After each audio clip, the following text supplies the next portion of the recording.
Hey there, guys, and welcome back to the Travis and Damian podcast, episode 115. You can listen to us on Spotify, Apple Podcasts, Google Podcasts, YouTube, and more. Today, we are talking about Final Fantasy XVI, the Flash movie, Star Wars Outlaws, the future of E3, the Kraven movie, the Nintendo Direct, Secret Invasion, Sonic Central, and more. So first, as always, let's dive into our recent activities. I will go first, just real quick, to go over some things I've been doing. I actually have not finished Star Wars Jedi Fallen Order, unfortunately, but I have been reading some stuff and watching a bunch of movies and shows. So first up is something I forgot to talk about last time, which is Spider-Man Spider Shadows. So this is a story that came out, I believe, a year or two ago. This is pretty much a what-if story if Peter Parker allowed the symbiote to take over him, like allow it to take over his mind, take over his emotions, everything like that, and allowed the symbiote to sort of control him for a bit.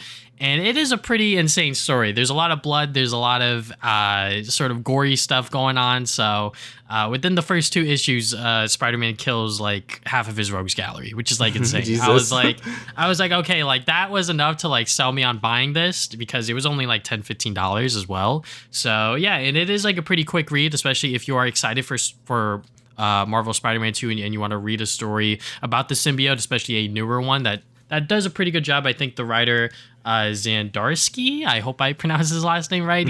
He's been writing Spider-Man stories for a bit. I believe he also did Spider-Man Life Story, I think, or something like that.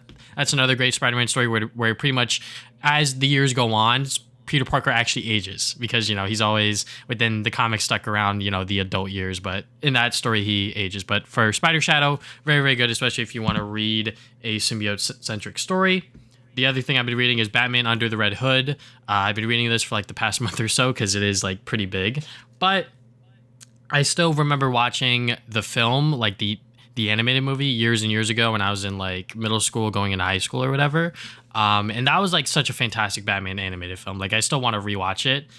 So I was like, let me go and read the comic, read the source material and see how different it is. There are definitely some elements in there, such as the Justice League is in the book as compared to the movie where they are not in it whatsoever, and other things like that. And I still think the story itself does a pretty good job telling the story of the Red Hood.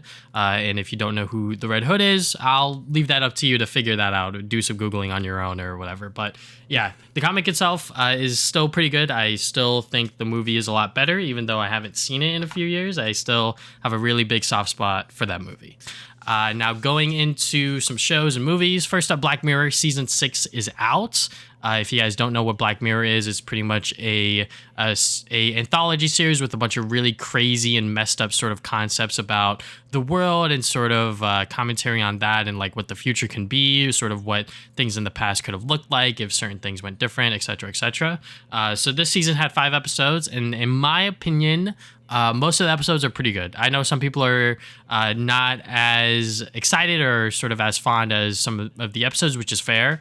But I think overall the season is pretty good. I think the only like weak episode is Maisie Day, which is only 42 minutes long. So it is also the shortest episode out of the bunch. But every single episode, especially in my opinion, I think the first one really does like bring you back into Black Mirror about like the fucked up shit that's going on and whatnot. Joan is Awful. I think that is like a fantastic sort of like commentary episode about and it does like break like the fourth wall to a certain extent. So there is that fun aspect of it as well. The one after that, Lock Henry, is pretty fucked up, I will say. And Beyond the Sea is a slow burn with Aaron Paul and sort of him being like a space person, and like he has like this body on Earth that he could like when he like goes into like this chair, he like goes to sleep and then he wakes up in that body and things like that. But it also takes place in a alternate sort of 1969. There's a lot of stuff going on there. It is the longest episode out of the season, but I think that one was still pretty good.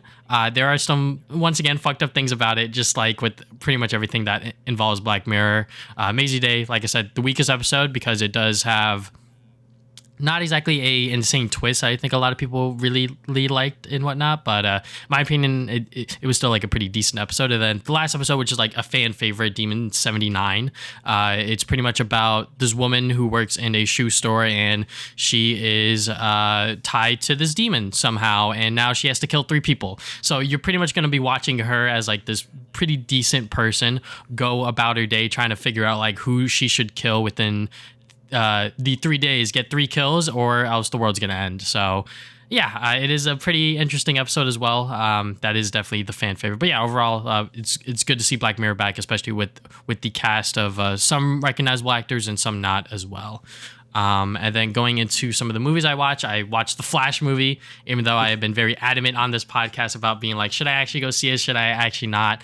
It is doing awful at the box office, so there is that thing. Even though I did go out and see it, it was definitely a experience. I honestly really enjoyed myself watching it. It was a movie that has a lot of fun things going for it. For example, I think that the movie itself does a decent job of explaining the Flash story to you because of there are two Flashes in there, and because he goes into this alternate timeline to meet this other Flash who hasn't become the Flash yet. You sort of get to see the origin story through that other Flash, and I think that that's like the strongest part of the movie, where they were smart about how do we retell the story of the Flash without actually having to go through all of those steps, you know. And Ezra Miller, you know, he's a problematic son of a bitch, but he is honestly fantastic in this movie. He does a really good job sort of selling you the character of Barry Allen and sort of what his tragedies are as a character. And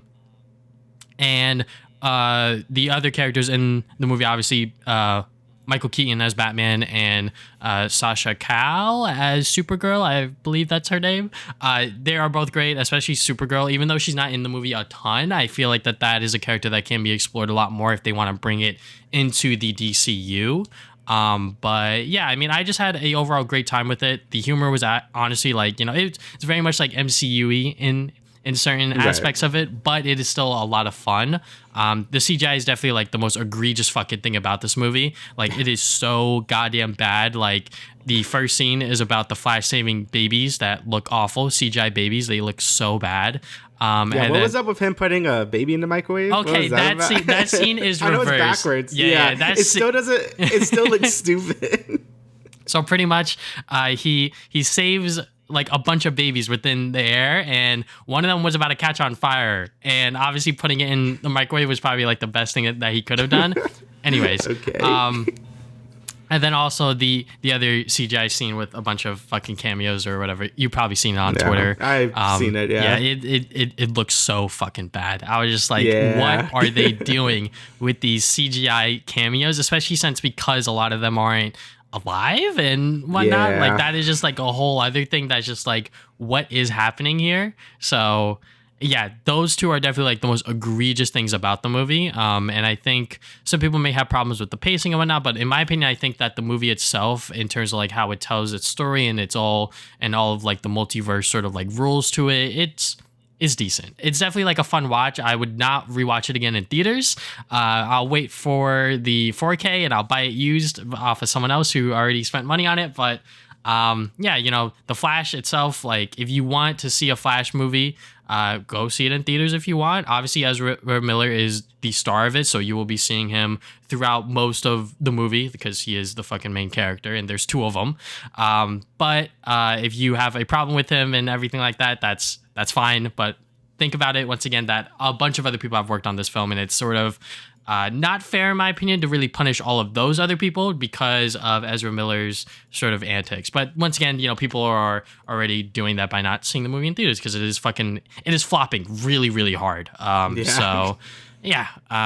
Moving on from there, I saw Elementals. I saw Elementals. This is the newest Pixar movie, and it is really good. It is unfortunate that it is not doing as well at the box office as I think it should be, but I think people are getting tired of the sort of Pixar elements or the Pixar formula of like storytelling, which like this movie has it to a certain extent, but as a person of color and as a Asian person in particular, because the Fire family that you follow throughout the movie, Ember, is the daughter of like this family that sort of left like their country and sort of went into this place with like water people, earth people, and cloud people, and they're sort of they're there as like immigrants, and you see that within like the first shot of the movie where like they're not speaking English, and you see other people sort of look at them because of their fiery sort of destruction and everything like that. So there's that sort of commentary about it that I was just like, okay, yeah, like this movie's gonna be different enough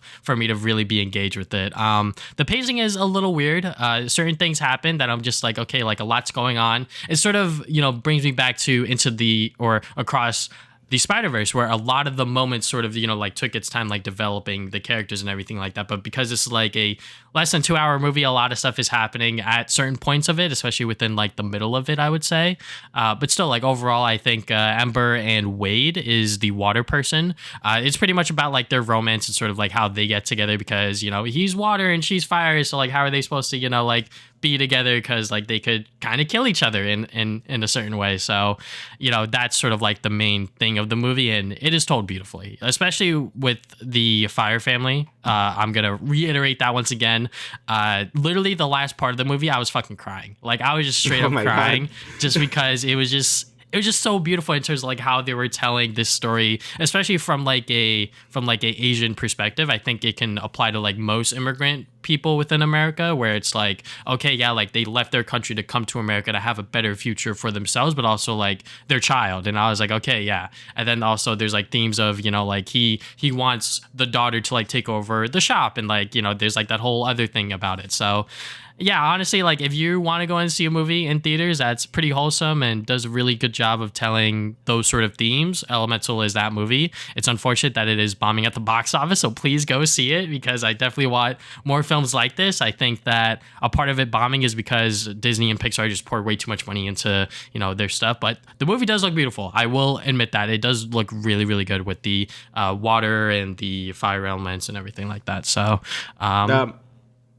yeah, that's good to hear, because like I think pre-release everyone was like really down on it because it's like, oh, it looks like very generic or whatever. But the more and more I hear about people actually seeing it, everyone's basically been like, yeah, it's actually like really good. So that's good to hear, because now Pixar's been kind of in a rut in terms of movies. I really like Soul, but that was like 3 years ago at this point. Yeah. So and so it was on that's good to Disney hear. Plus, I believe. And it was also stuck on Disney Plus because it came out like during the pandemic, so that didn't really help. So yeah, hopefully this doesn't like dissuade Pixar from actually making more original movies. Like I don't want to see more sequels. Like we're already getting Toy Story 5. I'm like, we don't really need that, but it's whatever. But also there is a up short in the beginning, so make sure you are in your seat on time so you can watch that. That one was also pretty emotional. I didn't cry, but I was like, oh god. Not again.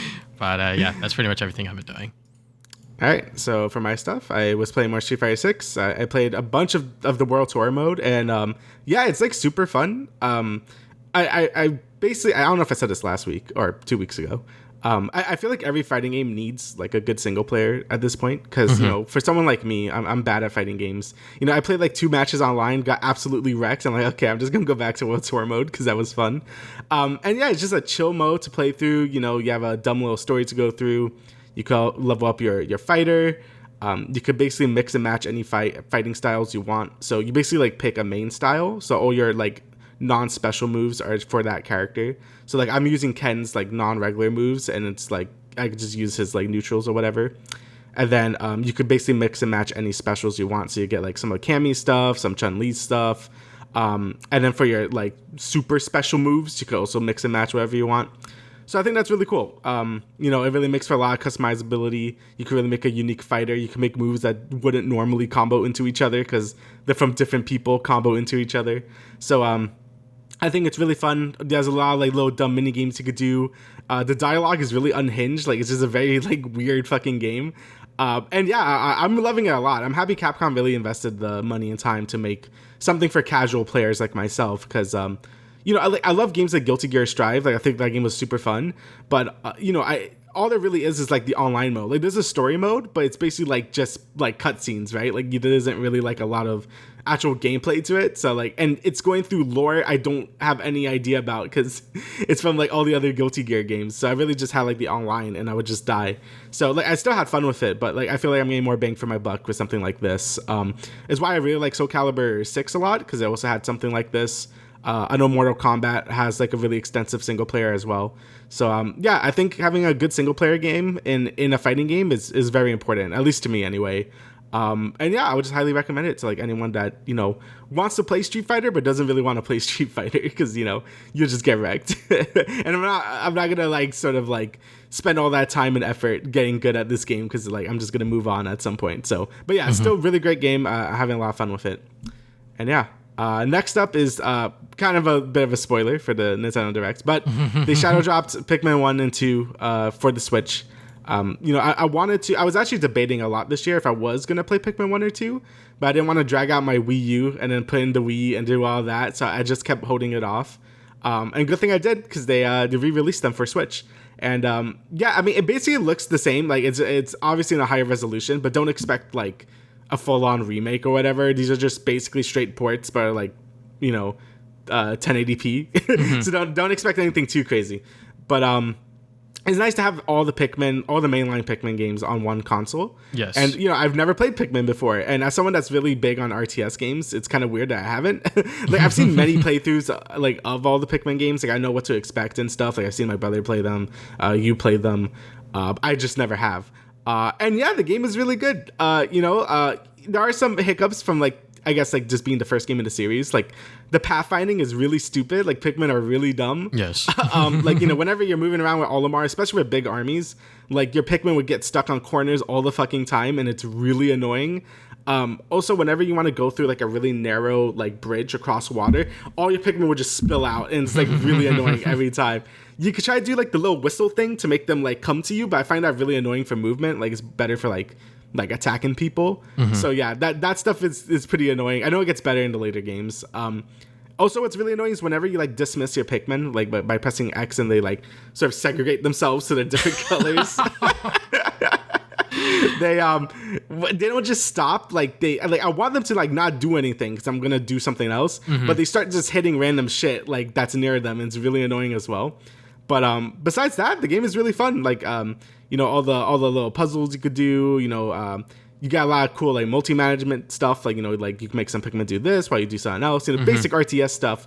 But it really takes a whole new element of strategy, being that you have to, you know, you're a character in this world. You're not just like some god being controlling everything. You know what I mean? So, you know, I'm used to playing things like StarCraft, right? Where it's like you could see the whole field and command your units to do everything else. And obviously that game is really hard. But I think Pikmin adds another strategy where it's like, yeah, you have to physically be looking at these Pikmin to like do anything, because you're not like I can't say the word, you know what I'm saying, godlike. You can't see the whole field at once. And I think that's really cool. It really makes it for like some interesting strategies. I know that sort of changes in Pikmin 2 where you have two commanders and stuff, and I think that'll make for really interesting gameplay as well. But yeah, overall, it's like a really good RTS game that has like a really unique spin on the genre with, you know, being like a third person like character, I guess. Like, I think this game does it way better than things like Brutal Legends or like Overlord did back in the day. Like, I love Brutal Legends, but the RTS segments are like the worst in that game. So I think Pikmin just does it really well. But yeah, you know, the game's like over 20 years old. You should know it's good at this point. But yeah, I'm happy I'm finally, you know, gonna go through the series. Yeah, and I'm glad it's on the Switch, just because the Wii versions are, in my opinion, still like the best way to play them. But I know that the Joy-Cons are still decent enough where you could control them and whatnot, but you know, having a much more affordable way for people to get the games as well, because I know that the resale value on the Wii versions have been up the roof, especially recently. So yeah, I'm lucky enough to have the Wii versions. I just feel like, you know, I'm just lazy, so I just played it on Switch. Fair enough. All right. So last thing is Final Fantasy 16. I've played a good amount of this. Came out yesterday. I also played a demo on Wednesday. And yeah, the game is fucking great. So the big thing about this game is the shift to like action combat. So it's like full on DMC style character action combat. So if you think of DMC, Bayonetta, it's taking a lot of cues from those genres. And I think it fits really well. It's not as deep as those games in terms of like all the moves you could do, but it makes it very flashy and accessible for like basically people that are coming from Final Fantasy, which is a really RPG centric series, obviously, and aren't used to action games. I think this is a great middle ground between those, without like sacrificing like too much of like what makes DMC and Bayonetta good. Like, it's obviously, like I said, way simpler than those games, but it still feels better than other action RPGs in the genre. Like, you know, things like the what is it called? Trails games. No, the Tales of games. Yeah, the Tales of games. And like Ni no Kuni too. Like those two, like they're fine, but like the combat's like super simple. Like you have like a basic 3-hit combo, you have some air stuff, but I've never really got into them too much. That's kind of why I've never really liked action RPGs as much as I do like, you know, just turn-based or more like strategic-based stuff, because like they just feel really hollow. I think this game does a good job balancing both, because it feels really good to fight stuff in this game. Like I'm very impressed with how well they were able to do the combat, and it makes sense because the DMC5 director is the one that was directing the combat system in this game, so it makes sense. Oh god. But yeah, no, it came out really well. In terms of story and stuff, there's a lot of cutscenes, which is to be expected, but I think all the presentation is really nice. Like I think all the cutscenes look really good.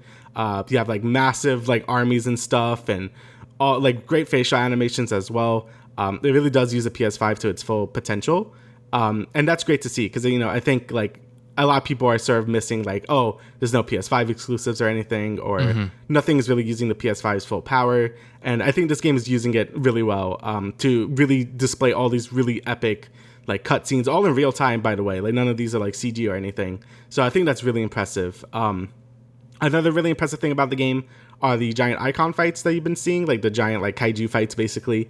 Those are all very fun to watch and play as well, since they're all playable as well. You know, the very large spectacles, just giant monsters is fighting out, epic music in the background. Again, it really uses the PS5 to its full potential in those fights, and they are just amazing to look at. I've really been enjoying those a lot. I've done like 2 of them, and they've all been very good to see. In terms of like, I guess, drawbacks of the game, like sort of negatives I've been having, the performance mode isn't great. It seems like the game was definitely designed for 30 FPS in mind, because playing on performance mode, it really doesn't keep a steady frame rate. Like it tries to target 60, but like most of the time it's like going like 40, like, you know what I mean? And like, I'm fine with having like, you know, I guess like higher frame rates and stuff, but like if it's like unsteady and stuff, like it has to be steady basically. If the frame rate isn't steady, it just kind of looks really bad. And once you're in combat, it keeps a good 60 frames, which is good because that's the most important part. But when you're just walking around, it does feel pretty bad. So this is one of the few times I've done this. I just like kept it in graphics mode, because one, I think the game looks a lot better because it's not having the dynamic resolution going everywhere. But also I just want the steady frame rate, and it kind of sucks at first because you're like, oh, it kind of looks bad. But I think as your eyes adjust, it does look pretty good in 30 frames. It's like stable at 30. Like I've never seen a drop, which is nice. But yeah, the performance mode is kind of a letdown. Hopefully to fix that in the future. If anything, I would like to see a performance mode where it's like 30 frames while you're not in combat and then 60 in combat. I think that would be kind of a nice compromise. But yeah, I guess we'll see. But besides that, I've noticed like no bugs. The game is very polished besides that. You know, I think that's saying a lot considering like a lot of games do come out really buggy and have a lot of big performance issues. This game seems to be pretty rock solid in terms of like bugs and stuff. So that's good. And the other drawback I have is like the RPG mechanics. So this was like sort of a complaint people were having before the game came out, being like, you know, since the game is more action focused, like, is it going to have like RPG systems and stuff? And, you know, all the developers are like, yeah, it will. I don't really think it does. Everything is very surface level. Like you have 6 gear slots. You have like 3, like you have one for your sword. You have like a belt and like some other thing. And then you have 3 accessory slots.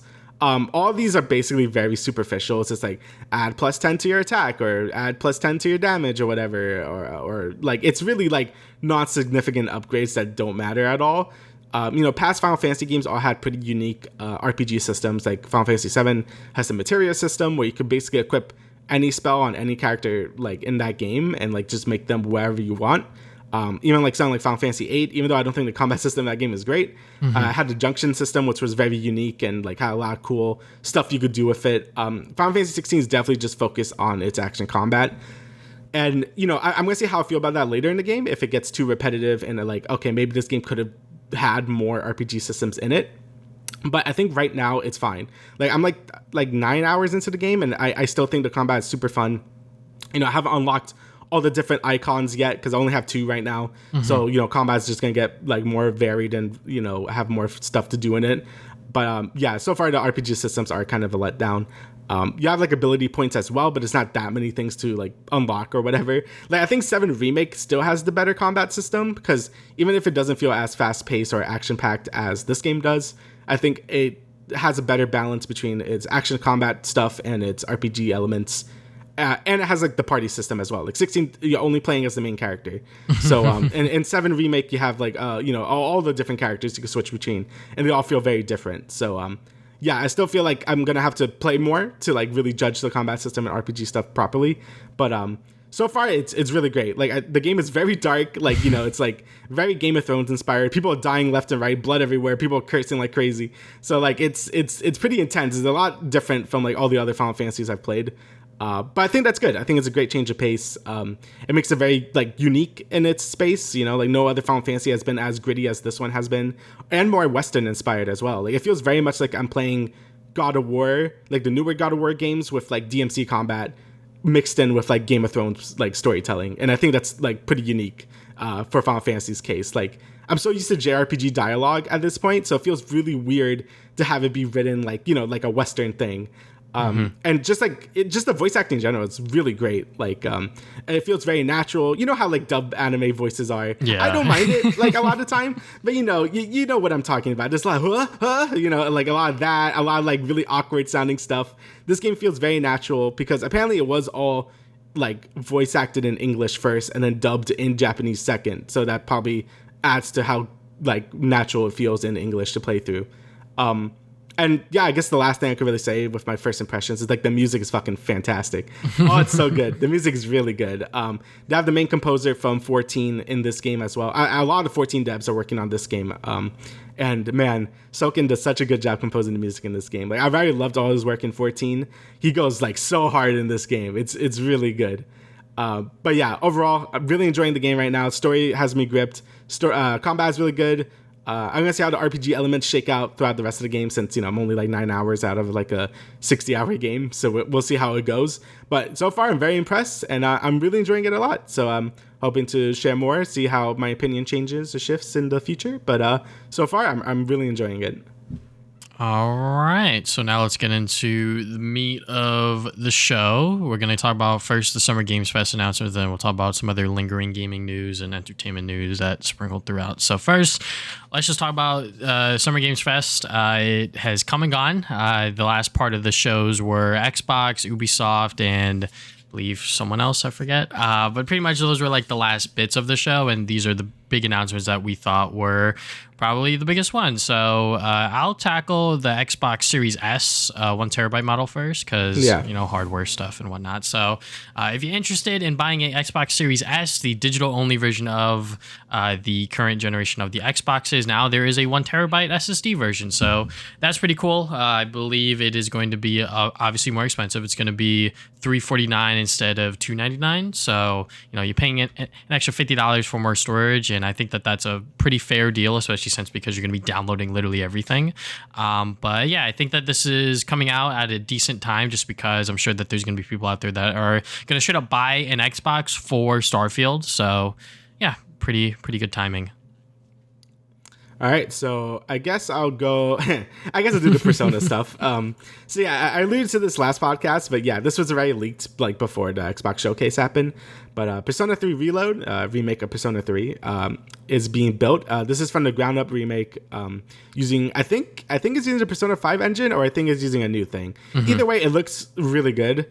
I think I would have rather had like a remake of Persona 1 and 2, because those games are totally different from 3, 4, and 5. Like those games are pretty antiquated at this point, and I think those deserve remakes a bit more.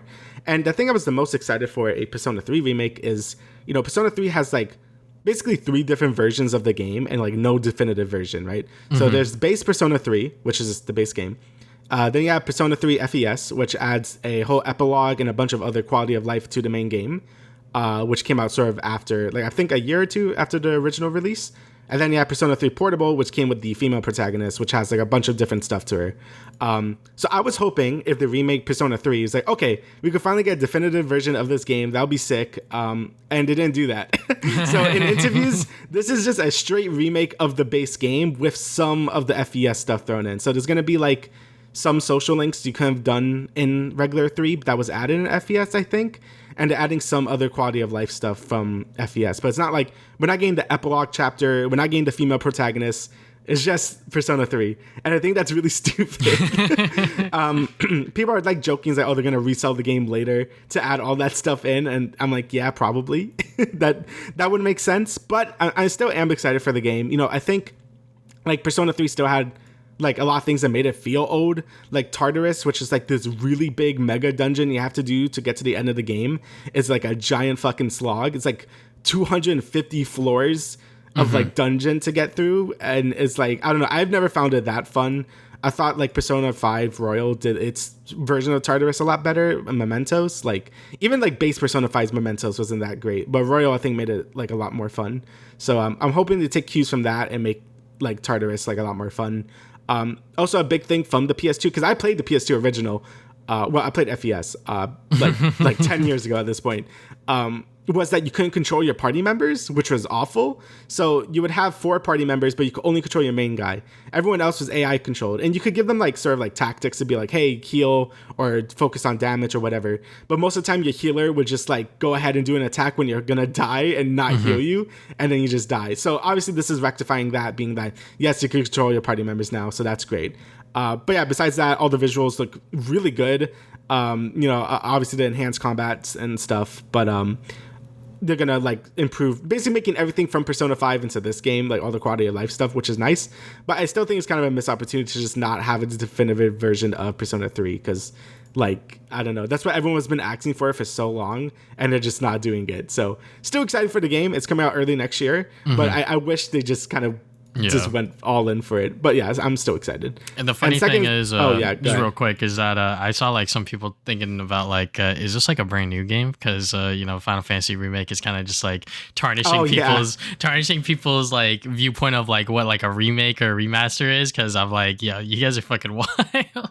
Yeah, so like Final Fantasy is like a unique thing where it's like that game is like some weird meta commentary and pseudo sequel to 7, like the original 7, and like, I don't think, like, most other remakes nowadays don't really do that. They just add on. Like, the Dead Space remake is a good example, because the Dead Space remake just adds more story to the base Dead Space, which is cool. That wasn't in the original, but it doesn't, like, break canon or whatever. Like, Final Fantasy VII Remake is weird. I love it, but it's really weird.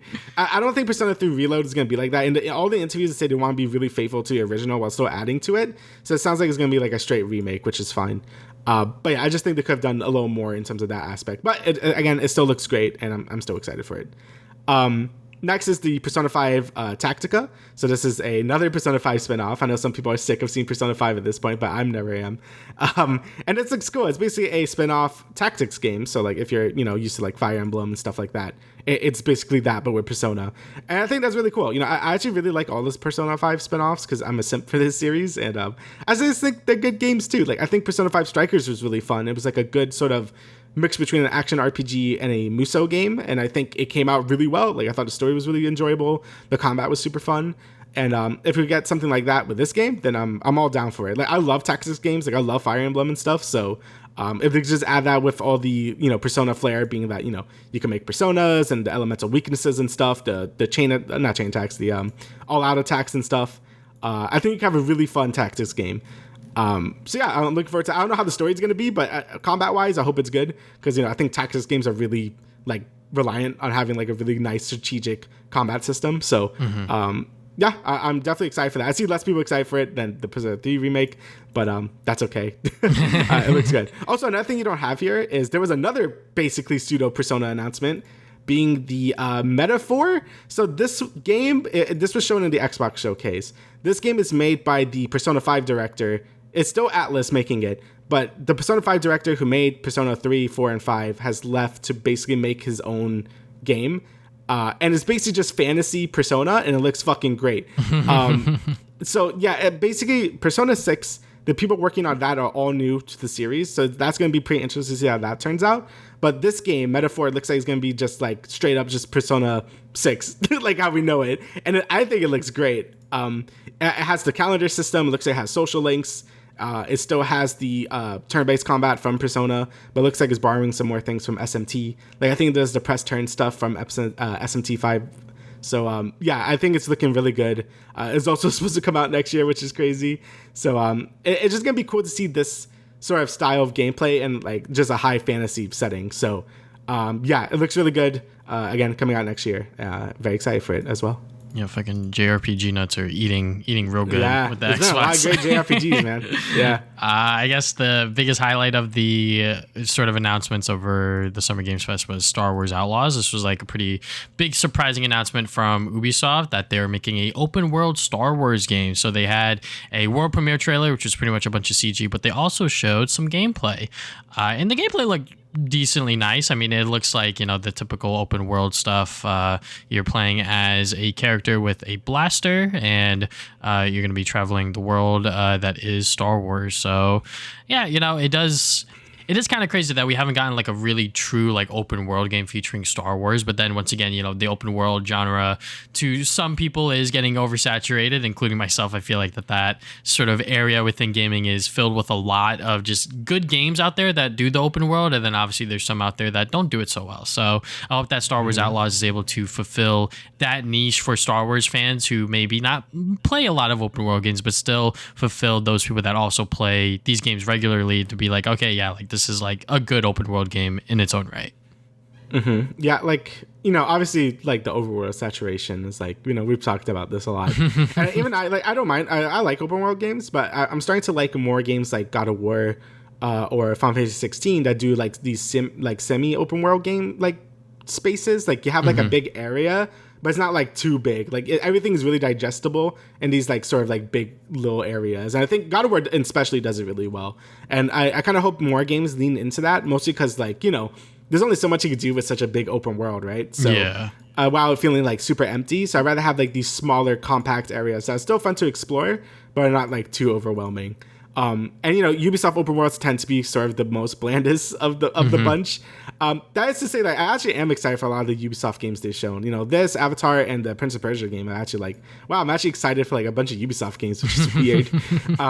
But yeah, Star Wars Outlaws, I really like the theming of it, like being like a sort of like smuggler type, Han Solo type is really cool. Yeah. I don't know how they're gonna handle like the open world progression or anything. Like, looks like it wants to do a lot. Like, there's like multiple worlds. You could go into space and stuff. So yeah, I wonder how they're gonna make it fun for that long. But I guess we'll see, and how, especially how good the story and stuff is as well. So yeah, Star Wars Outlaws looks pretty promising. I guess we'll see how that turns out. But yeah, well, we'll keep an eye on this one because I from the gameplay shows, I am pretty impressed. But knowing Ubisoft, I need to see how the open world is actually going to work. Yeah. Well, I guess on Ubisoft, I guess I could talk about Avatar as well. Avatar, this is the Frontiers of Pandora. This is the Avatar game they alluded to, I think, last year or maybe 2 years ago at this point. And yeah, it basically looks like it's Far Cry Avatar edition. Like, it really is just Far Cry. Yeah. It's kind of like Far Cry Primal, kind of just with guns. So that's kind of cool, I guess. I mean, I actually do like Far Cry a bit. I just didn't expect this game to be just straight up Far Cry, just with like blue people. So that's kind of cool, I guess. There's some unique stuff being like, again, you could use guns and the traditional tribal stuff, which is cool. As a Na'vi, they could do both of those things. You could ride your like winged dragon thing. I forgot what the name of that thing was, but you could do that as well. And it looks pretty interesting. It's beautiful too, like absolutely gorgeous from what they've shown. So that's really good to see. Like, I think Avatar has always been very known for its visuals. So I feel like releasing a sub like par looking game would not be justice for the series. So it's good that Ubisoft is really like, okay, like if we're gonna make an Avatar game, we gotta make it look really good. So I think it nails that part really down. Like, it looks really good. But yeah, in terms of gameplay, it does look like it's gonna be just like, Far Cry gameplay. And for some people, that's enough. I'll see myself, I'll see how reviews pan out and see how the general gameplay loop is. But I am pretty interested in this game as well. But yeah, from what I've seen, it looks pretty standard, you know what I mean, in terms of gameplay. Yeah, I mean, it does have a lot of those elements from Far Cry, like you said. I've never really played the series, but it is like a first-person sort of action adventure where you're just running around with. Now you can wield both things with the guns and the bow and arrow stuff, which I think can be a lot of fun. You can do a lot of crazy, weird things with that. But yeah, I mean, it does look pretty impressive. Will I buy it at launch? Who knows? It is going to be released on pretty much everything, and it is a next generation title, which is why the game looks so good.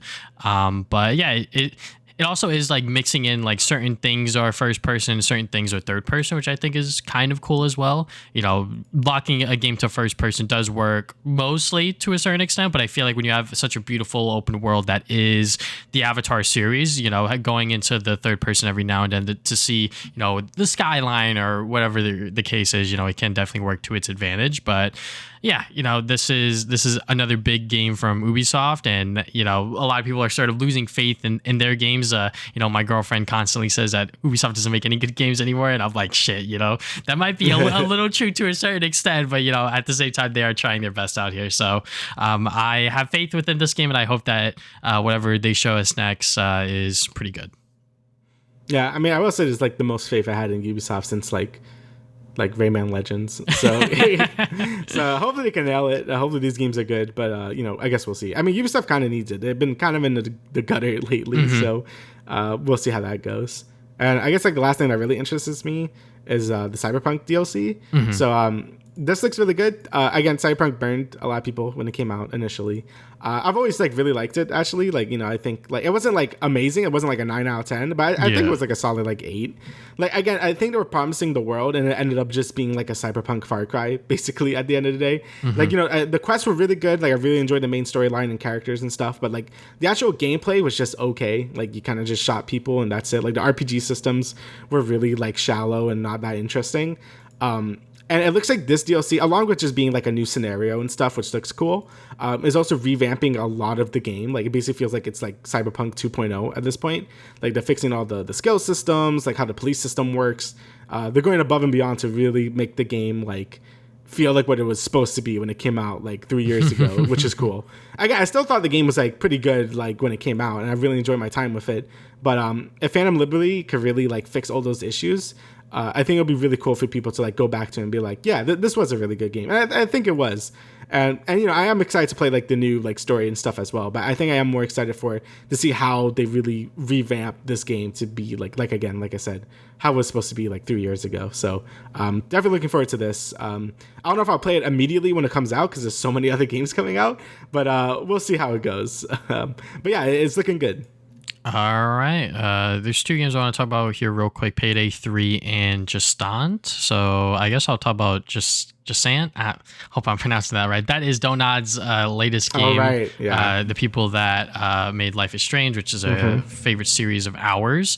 And yeah, you know, they are continuing making, I guess, story-driven interactive games. And this is their newest one outside of Life is Strange, because I think they're not doing that anymore. But apparently this is going to be a brand new action puzzle climbing game.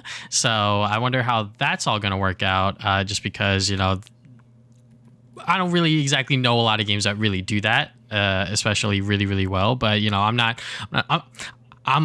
gonna be honest. I'm so fucking bad at puzzle games. So I am eager to see exactly how like in depth and how good these puzzles actually are in terms of, you know, doing this as like a climbing game, but at the same time it has like the visuals of like a Life is Strange sort of comic booky looking game as well. Yeah, I mean it looks pretty interesting, and it's cool that Donut's really like, because they're doing this and that like not Witcher looking game, so it's kind of cool to see them really expand into other genres and stuff while still keeping, I guess, that narrative focus of what they're known for. So that's kind of cool. Obviously, they're pretty, like, they fumble a lot with the actual gameplay aspects. I know Vampire was like, you know, it had a lot of things going for it, but its combat was like really bad. So I guess we'll see. I have more faith in this game from them than I do that other RPG they're doing, just because like they still haven't proven themselves to like make like actually like good like gameplay, I guess. And this one's more like more straightforward and simple. So I definitely have my eyes on that, because you know Donut is still like pretty good. I really like Tell Me Why. Like I thought that was a good game. But again, that was more in style of Life is Strange. So and you know, I have to see more of them doing actual gameplay stuff for me to like care, I guess. Yeah, I mean, there is a demo for this game out on Steam, which is pretty cool. Oh, okay. So you know, I'll definitely give that a try for hopefully next episode. But yeah. And then the last game I want to talk about is Payday 3. You know, this is a sequel to a very, very popular game, even though the game has been, or Payday 2 has been out for years and years and years. You know, people people still play Payday 2, which is, fair, because that is like a really solid game that you could just play with your friends as you do bank heists and whatnot. So it looks like that they're pretty much doing, obviously, the same stuff within Payday 3. It looks like that they're just adding more mechanics and more things that you can do as the players, and objectives, new guns, new mechanics. So yeah, it looks like a lot of fun. And I believe it is only going to be like $40 or something like that. Like, it's not going to be the full $70, $60 price tag either. So yeah, and obviously they have like a bunch of different editions for it. So if you want to go all out with it, so be it. But yeah, it is more Payday. So I'm sure that this will be a hot seller when it comes out. Yeah, I never really got into Payday, but good for people that really like that series. All right, so I will let you take control of the first news story that we have outside of Summer Games Fest. Yeah, so E3 is dead. E3 2024 and 2025 have been canceled. At this point, I don't know why they're not just straight up saying, yeah, this shit's dead. The ESA is really being like, don't worry, like something's gonna happen. We're gonna do something. But all the signs are on the wall, that E3 is basically just dead now, right? Like, I don't know why they're even announcing this. Like, I think we all know that E3 as we know it is basically dead, and Summer Game Fest is sort of like the new thing that's happening now. And again, I still feel kind of weird about it. Like, I'm all for it, like ESA going down, because apparently they just treated everyone really badly, and they wanted way too much money from like everyone and stuff. Like, I get that. But I still kind of miss like having the big stage presence and stuff and all that. Like, having them all be directs now does kind of feel a little cheaper in my eyes, I guess. I don't know. I've always liked the awkward stage presentation. That's actually why I like the Ubisoft one so much, because it gave such strong E3 energy, and it was so awkward and stuff. And I loved it, man. Like, I loved like the random dance numbers and the cringy like moments. Like, I don't know. That stuff always gives me life. And it's kind of sad that stuff is going to be basically over now, because, everything's just going to be like directs and stuff now, which it does give you the information way quicker, but I do like kind of miss that stuff a little bit. But yeah, at this point, everyone kind of knew E3 is basically just done for at this point. It has been for a while now. I think this year was really like it's fucking dead. Like, maybe last year there was some copium that would come back, and 2020 and the pandemic years was kind of like, we don't really know anything about what's happening.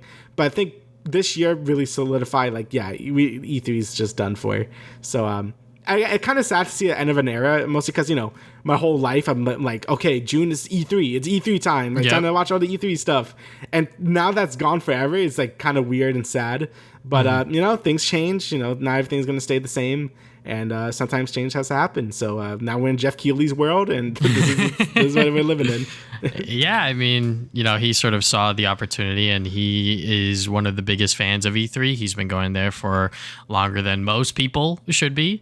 And for him to sort of take control of the situation and be like, all right, we're going to do Summer Game Fest, because he sort of was doing that as a pseudo replacement for E3, as like a digital event at first. But obviously now with everything opening back up, and he's able to have these events in person and have some developers come up on stage with them and be like, oh, okay, like show us a little bit of whatever you got going on. Like, I think the Marvel Spider-Man 2 thing was pretty big, because people were wondering where's the fucking release date, and somehow he got that information out of them. So E3, like you said, as an era, it's gone, it's over. I always had dreams and sort of ideas of maybe I'll go to E3 when I'm older. And obviously that is now past us. So I guess I'll go to Summer Games Fest one of these days and see exactly what all the hubbub is about there. And, I'm sure that more people will get involved with Summer Games Fest as time goes on, and as Jeff Keighley builds those relationships that he has within the industry. But yeah, E3 not happening within 2024, 2025 is no real big surprise. It's just as a reminder to people that, hey, yeah, you know what, E3 is probably most likely gone.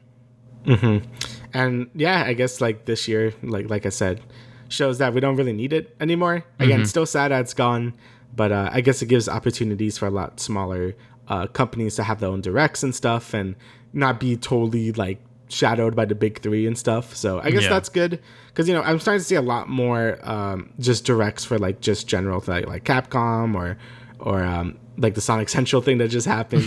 Like there's a lot more like little things happening, so that's kind of cool. But it still is the end of an era, and it's always going to be sad when that stuff happens. So yeah, so long E3. It's been good. Like you said, I've always wanted to go to one as well. So it's kind of sad to see it gone. But like you said, maybe I'll meet Jeff Keighley one day. Who knows? All right. So moving on from there, we're going to talk about Bethesda's Indiana Jones game. Remember that? Well, now it's likely an exclusive to PC and Xbox. So makes sense. Obviously, deals around the Bethesda Activision deal are still a little fuzzy. I believe they're negotiating with the FTC, and I believe their strategy is to just shit on themselves. I think that there was an article where they said that we lost the console wars and everything like that, but we're not going to talk about that here exactly. But yeah, it looks like the Indiana Jones game is going to be exclusive to PC and Xbox. So yeah, there was plans for a PS5 version, but with everything going on with Xbox, they're like, we need a game for us only. So you know what? Fair enough. It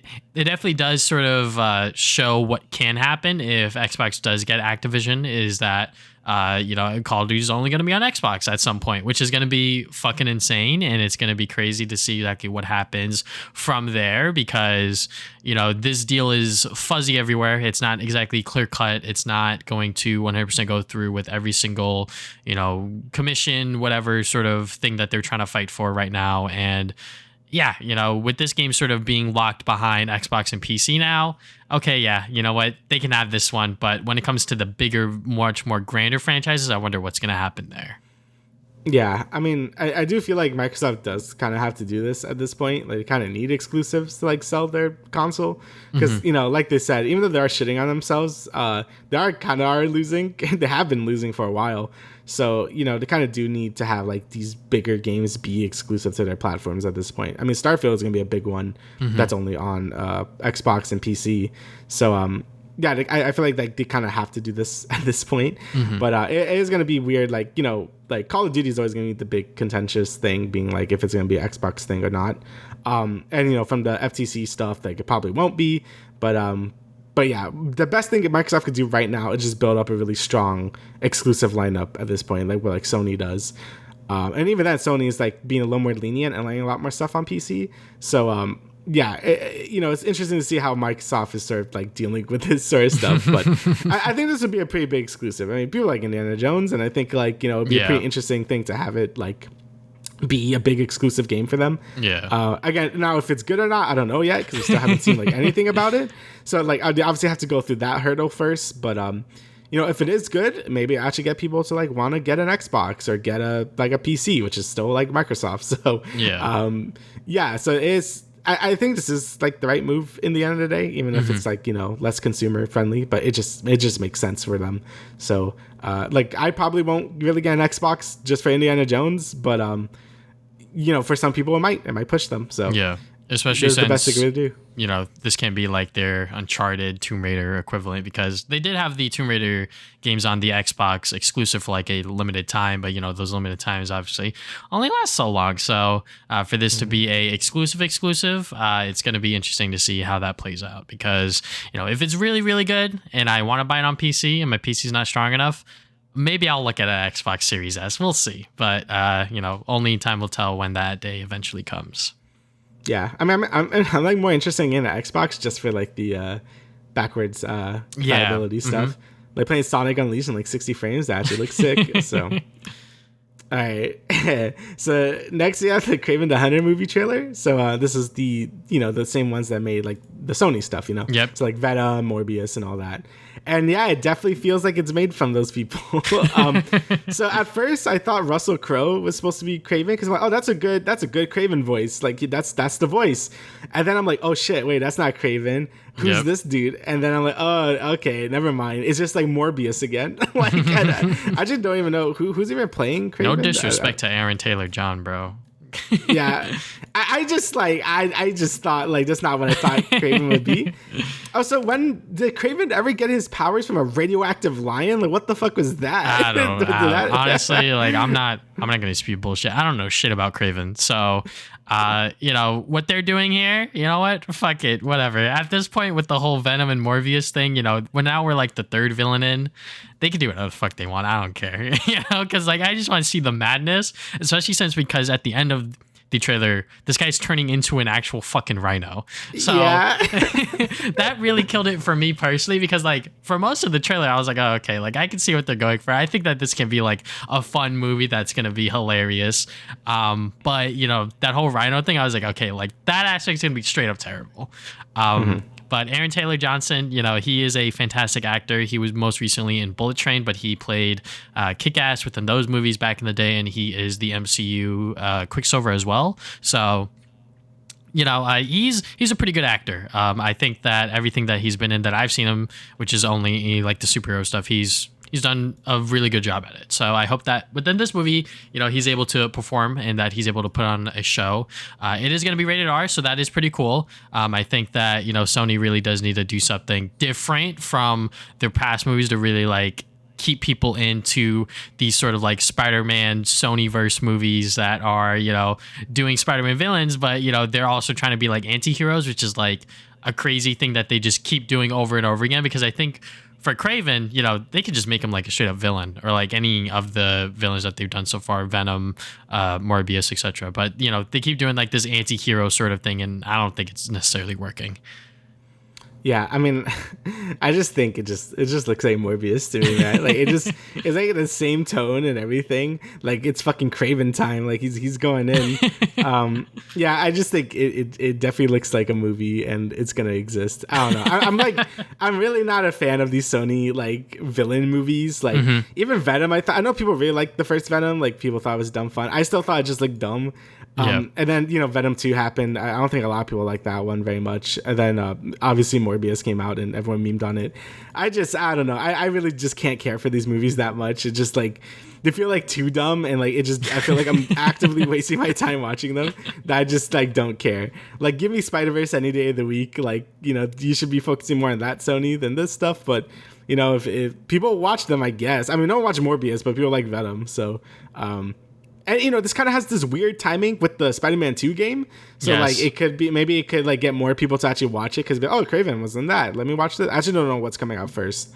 I believe this is coming out around the same time. Same month, October. Oh, yeah, October. So it does kind of feel a bit planned from them to be like, okay, let's release these at the same month. You know, people, you know, have some synergy there. So yeah, I definitely see this movie doing a lot better than Morbius did. Also, I think more people just know about Kraven. Like, he's still not that popular of a villain. Yeah. But I didn't know who the fuck Morbius was until that like a few weeks before that movie came out. So so yeah, like Kraven, I think will probably do a lot better. But yeah, it's still not doing anything for me. It's just gonna be fun to meme on, honestly. So yeah. I also think just like the cast is a lot stronger, not just Aaron Taylor Johnson, but like you said, Russell Crowe. Russell Crowe's a fantastic actor. So you know, the fact that he's in this movie, I had no idea that he was in this movie until I saw the trailer. I was like, yo, what the fuck? That's Russell Crowe. Yeah, why is Russell Crowe here? But yeah, you know, compared to, you know, Mr. Leto, you know, I feel like the Kraven cast is a lot stronger, and that could definitely sell people just based on those actors alone. So yeah, you know, hopefully for some attention.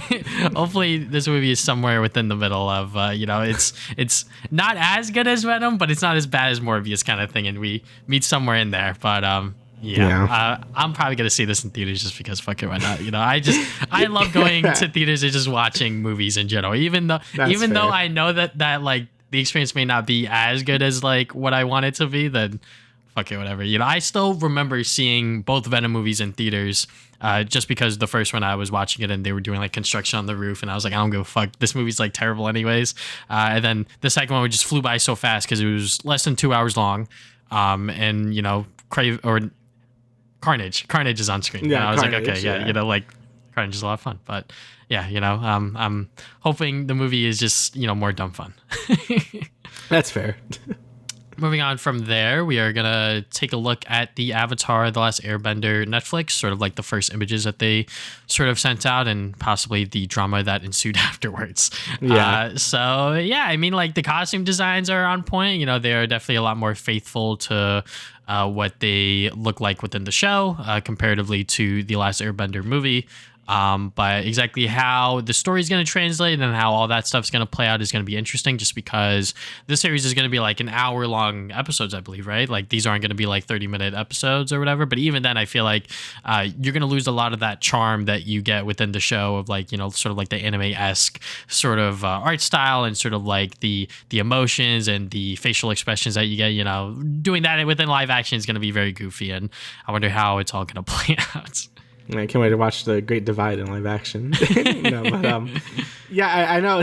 I saw someone was like really rude about this, being like they look AI generated. Like, Stop. I actually do think they actually look good. Like I think all their costumes look a lot more faithful than the fucking M. Night Shyamalan movie. Mm-hmm. Like I think the costume designs look really good. Like the characters look like the characters.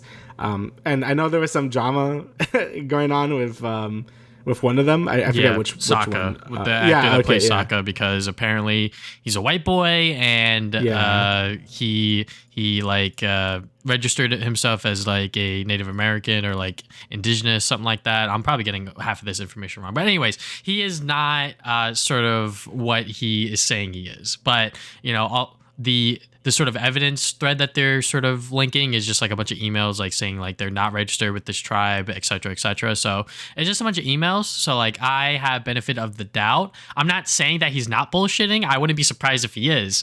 But at the same time, it's like, the evidence isn't necessarily as strong as I feel like, we really needed to really close the case kind of thing. But at the same time, it's like, he's already casted. They're already filming stuff with them. I feel like it would cause a lot of work for them to recast them and everything like that it would just cause more headaches and really necessary, especially since the show may not even be as good as it is, guys. Yeah, it probably isn't even worth fighting for at this point. But yeah, I mean, I'm gonna have to see. I mean, like you said, I feel like the show might lose a lot of charm just being in live action, because I feel like it still is a cartoon at the end, and it's a lot of like dumb fun, like Mm-hmm. and I think that's kind of the charm to it. Like it doesn't feel like it cheapens the experience or anything. Like I feel like it adds to it.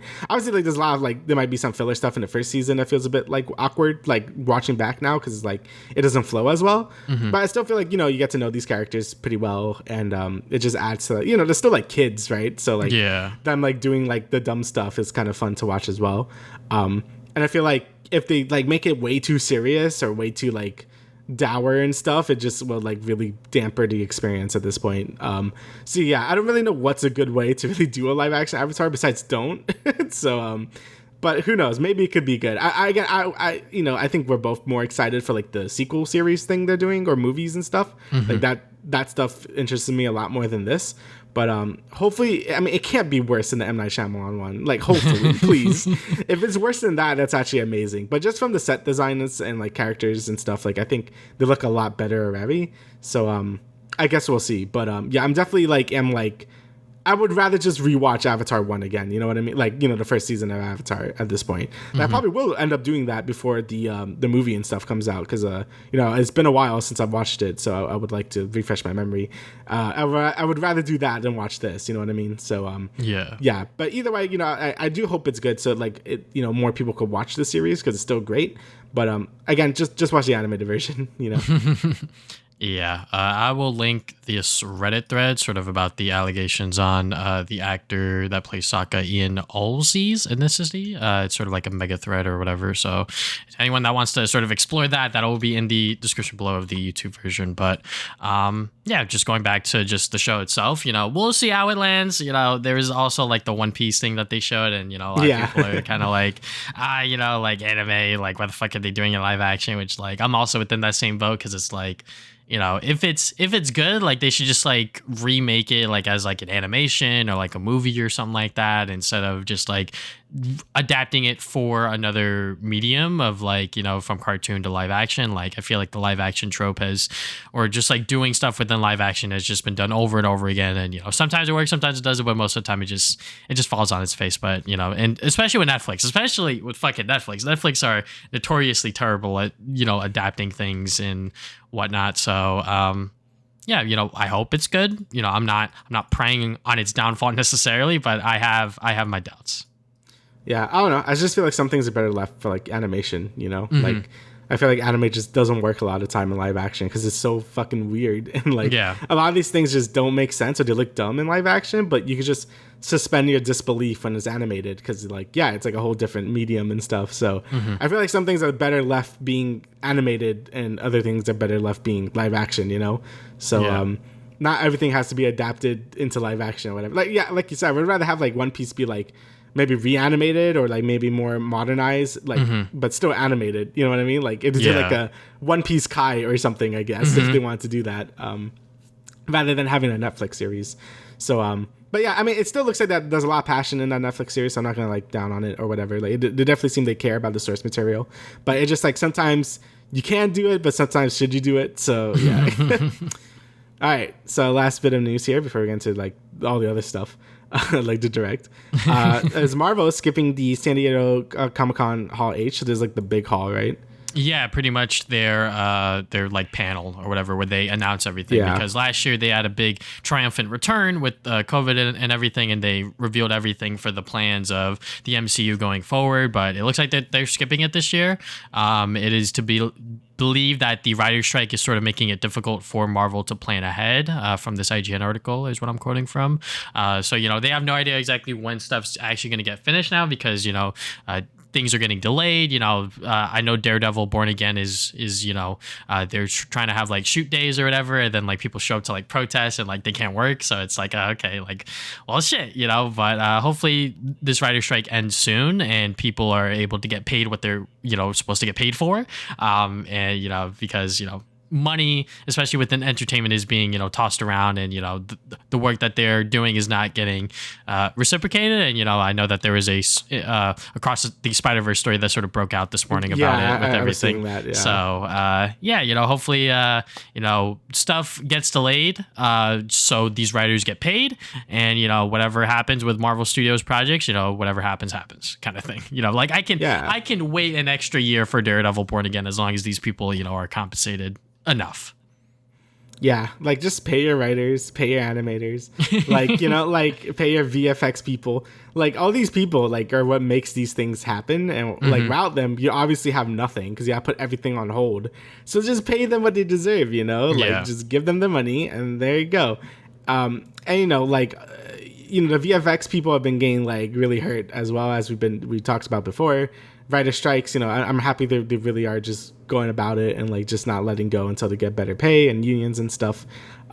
These things are very important. Workers' rights are like, just like you want people to be healthy making these things you love so much. It kind of sucks when you like a thing so much and then you learn that it's like, oh, they were like under insane crunch or like whatever. Yeah. It doesn't really feel great, so just treat your people well. If we gotta wait an extra year, it's fine.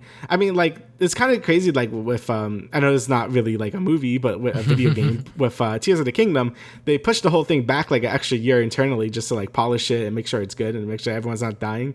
So that's nice. I think a lot more things need to do that so things don't just come out super hot and, like, is broken or, like, it's not written very well, and if it looks like kind of cheap and stuff, all these things are very important. I think Marvel's been suffering a lot from it just because its pipeline is so large and stuff, I think Marvel really has to just narrow their sights now. Instead of having like 40 things released a year, like they really should just narrow it down to maybe like a movie at this point in the year or something.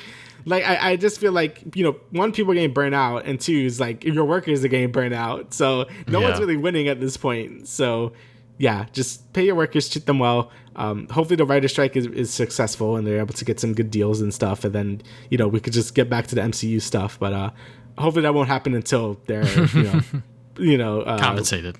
Yeah, compensated, yeah. So. Yeah, especially since because when you look at Japan culture, where it's like the work culture there, it's like awful. Yeah, it's fucking insane. So the fact that Nintendo recognized that and then they were like, all right, well, this game's going to sell well either way, so let's just fucking push it back for however much time that, they needed to. And then it came out and it sold a bajillion copies, even though it was at $70 for a fucking Nintendo Switch game, by the way. So obviously, like, time is obviously limited, but like when you're making a piece of media, a product that people are going to experience and their first time may be very important, especially when you have like pieces of media like Across the Spider-Verse that, it came out and obviously like there was crunch on that and that fucking sucks. But like, I will not forget watching that movie for the first time and all of the times after it because it was that good. So I think that, just making sure that people are, healthy and people are, alive and they're okay to like work and do their job is like a good thing. I know with the whole Spider-Verse thing that they were told to like redo a thing like a number of times, like like 5 times. Yeah, like over 5 times or some yeah. shit. I was like, yo, what the fuck? Like that is a little crazy. Like I get it, like they want it to be perfect, but at the same time, it's like, they shouldn't have to like re-render it that many times for it to be exactly what they want it to. Like if there's that much shuffling going around, then it's like, okay, like guys, get your shit together first before we start, actually like putting in the work to like animate it and make it, a thing. Mm-hmm. Yeah. So hopefully these things work out well because, reading about these things is always awful. And Hollywood is just as bad with crunch as like video game development is. So like, take your time. We always need to take our time. Take our time to things. We can wait. There's a lot of media out there, so we can all wait an extra year, Yeah. All right, so now let's talk about the Nintendo Direct that they did a little bit after Summer Game Fest, just because they wanted their own spotlight, obviously, because that is Nintendo. They're always the last ones to go. But I did not watch this Direct live, but I was on Twitter seeing the announcements, and Mario RPG definitely fucking surprised me. I was like, yeah, what the fuck? But overall, I think that after rewatching this Direct at 2 times speed, it wasn't that bad. I think that obviously like the middle part and like sort of like between the big announcements, obviously all of those games were kind of like meh or whatever for most people. But there were like a few games in there that did catch me by surprise, but overall I think that this Direct was fine. I actually had like 0 expectations for this Direct because I was in the mindset that the Switch is basically in its twilight years now. Like, we just got Tears of the Kingdom, like Pikmin 4, I thought was basically be like the last big game for the Switch. Like, I fully expect Prime 4, Metro Prime 4 to be a cross-gen game at this point. It's going to be like a Switch/Switch 2 game at this point. But nah, this Direct really proved me wrong. I don't know if it's because my expectations were so low, but I like really liked this Direct and I was very impressed. Like, I was like, wow, the Switch still has like a really good year ahead of it and next year. So, it definitely surprised me with like how much stuff they were able to show, especially Mario stuff. Because I don't know if you always saw that stupid meme on Twitter, like Nintendo forgot Mario, and then like, all right, like make that guy shut the fuck up now. Because definitely not the case anymore. So yeah, I guess we could just go down the list here. They were just cooking in the back, yeah, they were just cooking in the back. So obviously we got like the Pokemon DLC. That's what they opened with. I'm excited for it, but it's not like too crazy. Like you got some new areas to explore, new legendaries and stuff. I actually really like the DLC for Sword and Shield. Like I thought that DLC actually made that game like really good. Scarlet and Violet I thought was very pretty good. So like obviously bugs aside, like it's very, very buggy. But hopefully the DLC does the same thing for that game where it's like, yeah, it makes the game better.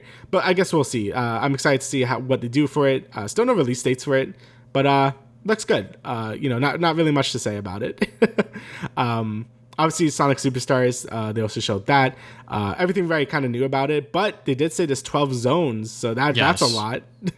Yeah. So hopefully that will be worth the $60 price point that they are offering to us. And yeah, I mean, like 12 zones is pretty fucking crazy, especially since because you have 4 characters to choose from. There's multiplayer, and I'm sure that there's going to be a bunch of other stuff that will increase that replay value for when the game does come out later this year. So yeah, do you want to talk about Detective Pikachu Returns, or do you have any comments about it? All I have to say is fucking finally this thing's coming out. This thing was like, I think made for the 3DS, and then like it just never came out. I really don't give a shit about Detective Pikachu. I just think it's funny that it's finally coming out after like so many years, so I don't need to like look at it ever again. So yeah, good for people that actually like that series. I don't care for it, but yeah, there it is. It is coming out this October 6th. And the fucking voice acting was just freaking me out. I was like, oh yeah, Pikachu talks. I was like, shit. It's very weird. All right, so like this one really threw me off. Apparently this was rumored the night before, but I didn't like look at it. Yeah. So Super Mario RPG Remake. I legit thought this was just gonna be it going on Nintendo Switch Online. They got me so good. I'm like, oh, that's cool. It's gonna be on Nintendo Switch Online, and then the fucking thing happened. I'm like, what the hell? So it looks great. I think Mario and Peach look a little weird. Like they're like all squished and shit. Like they're all stubby. Yeah, I know it's like mimicking the art style, but it does look a little weird. I think everyone else looks great. Like Bowser looks great, Geno looks great, Mallow looks great. Just the world in general looks really good. They keep it very faithful to how the original looks. They add like really cool looking cutscenes. I don't know what that's about, but it looks really good. And dude, I'm just so happy to get like a Mario RPG that doesn't suck ass. Like it's been so long. Like I know this is a remake of the first game, but Jesus Christ, like I did not care for any of the recent Paper Mario games. Like fucking Sticker Star is awful. Color Splash and Origami King I just never tried because they look more of the same. And I know people like Origami King a bit. But like it's still like everyone I hear like combat still like doesn't mean anything. So I'm like, what's the point? They're not RPGs anymore. And Mario and Luigi is kind of just dead in the water now. Like ever since Bowser's Side Story, like Dream Team was fine, but like Paper Jam was just like not great. And then like everything else after was like remakes and stuff. And now Alpha Dream is dead, so like that company is done. So it's so nice to see like an actual Mario RPG again, like on a home console, and it looks so good. I'm very excited for it. Hopefully it sells well, so we get more actual Mario RPGs now, because damn do I miss this. It looks so good. Yeah, I mean, this was like the biggest surprise. I was inside of a Target just shopping, and as I was leaving, I opened Twitter, and the tweet was Jason Strider, and he said, my jaw literally just dropped, and the photo was loading, and I clicked on it, and I was like, yo, what the fuck is that Mario RPG? I was like, yo, like, I have never played this game before, but I know how it looks like, and sort of like the cult following behind it, so seeing that this game is getting remastered in a way that looks so faithful and so good, like this is gonna be great. This is gonna be my first time playing Mario RPG, and I cannot wait to finally try it out. The fucking little scene with Mario picking up the fucking star has become a meme, and I cannot I cannot stop laughing at it when I see it now. But yeah, it is coming out this November on the 17th. And yeah, it's going to be great. I hope, like this is something that people have been wanting for a while, whether, it was a sequel or whatever the case is. But, this is the first step of many to hopefully more Mario RPGs. So if this game sells well, I'm sure that that will be a huge sort of like green flag to Nintendo to be like, hey, maybe we should make more games like this. And hopefully they do so. For the love of God, please. Also, dude, I'm so broke. Like this game's coming out at the same time as Persona 5 Tactica, and then the other Mario game, which I'll get more to later, is coming out the same day as Spider-Man, which is fucked. So yeah. Quickly, they just teased a little bit of extra Mario stuff with the other characters, such as Princess Peach and cool. Luigi's Mansion Dark Moon are getting remakes or whatever. So the Princess Peach game is going to be a brand new game. She had like a brand new power up. Hopefully it's not like Bowsette or whatever the fuck. And then Luigi's Dark Moon is getting a remake that is coming out. Both of them are coming out within 2024. So yeah, I mean, those are pretty cool announcements. I know Luigi's Dark Moon is a game that I missed out on the 3DS when it came out, just because I was a kid and I had no fucking money. So hopefully when that remake comes out, I am able to play it and hopefully enjoy it. And then the Princess Peach sort of platformer game, hopefully that's what it is. And if not, hopefully it's still, like a genre that fits that character and fits whatever sort of style that they're going for. Hopefully both games will succeed in their own right.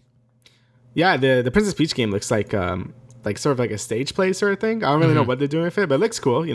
I'm all down for Princess Peach getting her own game again. Super Princess Peach was like the last time that happened. Yep. And that game is kind of like weirdly sexist of it, because like her whole thing was like emotions and like controlling her emotions and kind of weird. But it was still kind of cool. So it's kind of cool Princess Peach is getting a new game. And Luigi's Mansion Dark Moon, I never actually really liked that game too much on 3DS. So I'm willing to give the remake a try. Hopefully the controls feel a lot better because, it's not on a circle pad and stuff. So I'm willing to play the game again because I didn't think it was bad. I just didn't like it as much as the first one or the third game. So actually, I'm kind of excited that they are doing this. Also, it kind of gives way of like, oh, they could do 3DS remakes, huh? So can we get Kid Icarus Uprising on like good controls now? And that game is just great in general. I would love if we got like a Kid Icarus Uprising remake. So yeah, that'll be really sick. So yeah, definitely really good for Mario fans. There's a lot here. Yep. But moving on from there, we got the Batman Arkham Trilogy coming to the Nintendo Switch this fall. So if you want to blow up your Switch with 3 great Batman games, you can do that. It did look a little crusty, which is, fair enough, because this is the Switch we're talking about. Even though those games came out last generation, the Switch is still not as powerful as we would like it to be. Do you have any comments on this one? Yeah, I mean, it's cool that this is happening, but I would rather just get on any other console. I also still really need to play these games. I still haven't gotten to them. Yeah. My brother's been yelling at me for years to play them. I'm like, yes, I really need to make time for them. But yeah, I definitely won't be on Switch. That's for sure. Quick game here, Manic Mechanic. It looks like pretty much Overcooked, but with cars. So if you want a sort of different version of Overcooked, you got that. And then the big one. The big one for me, obviously Pikmin 4. They showed a bunch with it, just sort of breaking down what Pikmin is, because obviously it is one of their lesser known franchises. And also just breaking down like what the game is going to be, sort of what the new mechanics are, who you're facing against, and sort of what your objective is. So yeah, I mean, it looks great. You know, it sort of looks a little more, not exactly as top down as the previous Pikmin games are. And also using the dog Pochita. I'm not exactly sure if that's how you pronounce it. Poochie? Yep. Poochie? Ochi? No, was it Ochi? I don't know. That's not, I don't know what his name was. I don't the dog. know. We're fucking it up. Anyways, yeah, you know, it looks great. I cannot wait to play this game just because he was teased for so fucking long whenever Miyamoto said that, yeah, you know, we're almost done with Pikmin 4. And here we are over 5 years later. And yeah, you know, we have Pikmin 4. So cannot wait to experience the new mechanics and everything like that. Yeah, you know, like I said, I'm just starting to play through the series, but it's kind of cool that like Pikmin 3 was more like Pikmin 1, but like, you know, more modernized, and this looks more like Pikmin 2 more modernized because like dungeons are back, so that's kind of cool. I know like my brother always tells me horror stories about 2 being like really hard with the dungeons and stuff, and like all Pikmin dying. So hopefully this game isn't as punishing as 2 was, because I've seen many a playthrough of people just getting the whole Pikmin army just wrecked by like one thing. So yeah, hopefully 4 isn't as like punishing as that game was. I think Ochi or whatever the dog is going to make things a lot better, you know, in terms of like difficulty or whatever. But yeah, it looks great. You know, I'm very excited for it as well. You know, I'm hoping to play through all the games before it, but probably not. We'll see. I definitely want to play it this year, that's for sure. And I've been really enjoying Pikmin 1, so really excited to see how, I guess, this series evolves over time, since I like doing that with a lot of game series, like playing it from the beginning and really appreciating all the changes they've done from game to game to game to really be like, oh yeah, this is where we are now, you know? So it looks like Pikmin 4 is definitely like going to be a really good game. And yeah, so the big summer game for Nintendo. You know, it's a hard act to follow after Tears of the Kingdom, but hopefully it sells well. Yeah, I'm sure that it'll sell decently, especially since because they now have Pikmin 1 and 2 on the Switch digitally right now. If you want a physical version like myself, you're going to have to wait until September 22nd, which is unfortunate. But hey, you know, at least if you want to play them right now, you can pay, I believe, $50, right, for both of them? It's $50 for the bundle, yeah. Yep, and then it's $30 each, so, you know, it's not that bad. I think that, you know, those 2 games have been eluded by Nintendo fans for years and years and years just because they are so hard to find, but now they're available digitally and physically later this year, so. Yeah. So next, this game looks sick. So Penny's Big Breakaway is made by the Sonic Mania team. Yeah, and it's like a 3D platformer, and it looks really good. Basically, the whole gimmick is that you have a yo-yo, and you can use the yo-yo in many different ways. It looks like you could like ride on a yo-yo like a little scooter. You could use it as like a grappling point. You could grab enemies with it. It looks like a very unique mechanic. And it just looks great. Like graphics look nice and colorful. I kind of like how the main character looks. And yeah, it just looks like it's gonna be a good time. And you know, from the Sonic Mania people, that's a great pedigree right there, because Sonic Mania was fantastic. And yeah, like honestly, like I'm just excited for 3D platformers all the time. So it's really good to see a new one come out. It kind of reminds me of like Hat in Time a bit as well, and I fucking love Hat in Time. So yeah, definitely looking forward to this coming out early next year. So get another game to add to that list of next year. But yeah, it's definitely something to keep my eye on because it looks really good. Yeah, this is coming out on pretty much everything, not just on the Switch. But yeah, just seeing them create a 3D platformer is going to be pretty cool. I think that is something that, you know, like, just like with the Hat in Time, it's sort of like that era of like Kickstarter Indiegogo games, you know, we're sort of reliving that with this game. And it looks really cool. It seems like that they're doing a lot of interesting, fun mechanics with the yo-yo and everything like that. So yeah, and the art style, the aesthetic is like a big thing when it comes to 3D platformers as well, because, you know, back in the day, all of them had like a unique art style and sort of their own gimmicks and everything like that. So, you know, I cannot wait to actually dive into this one whenever it comes out within 2024. So yes.